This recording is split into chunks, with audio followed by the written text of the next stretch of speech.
As advertised, let's bring in NBC News legal analyst Andrew Weissmann for much more on this. So, Andrew, as you read through this report, first from CNN, matched by others, not yet us at NBC, haven't listened to this tape, but that there is a tape in which Donald Trump reportedly confesses and says, yeah, I have a classified document here with me, or I brought it with me from the White House. I don't have the ability to declassify it, et cetera, et cetera. What do you read into what we know so far just from this media reporting? And then secondly, what it tells you about where this investigation is right now.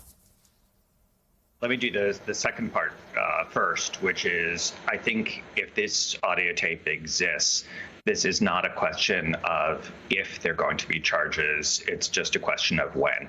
And the proof that we have learned just publicly is so strong.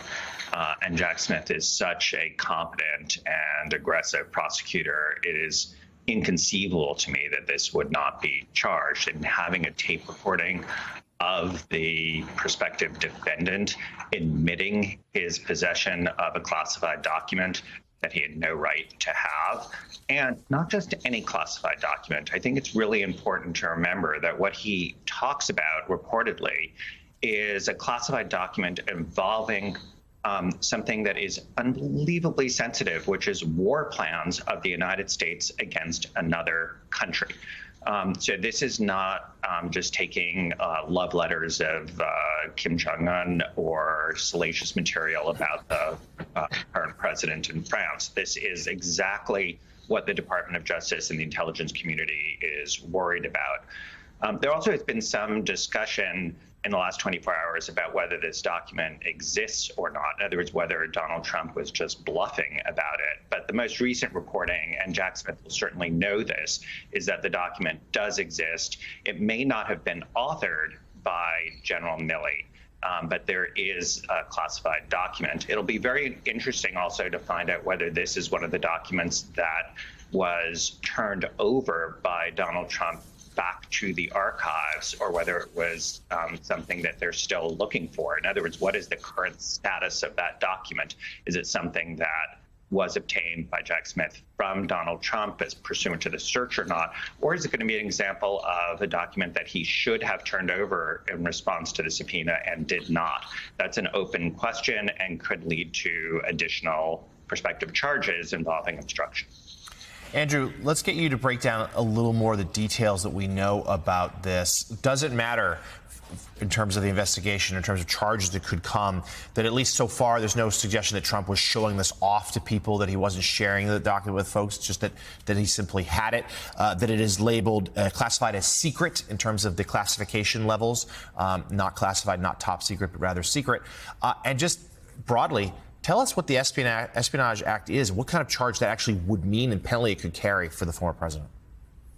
Sure. Well, just let's remember, government documents, whether classified or not, belong to the government. They're not to be retained by a private citizen, and the former president is a private citizen.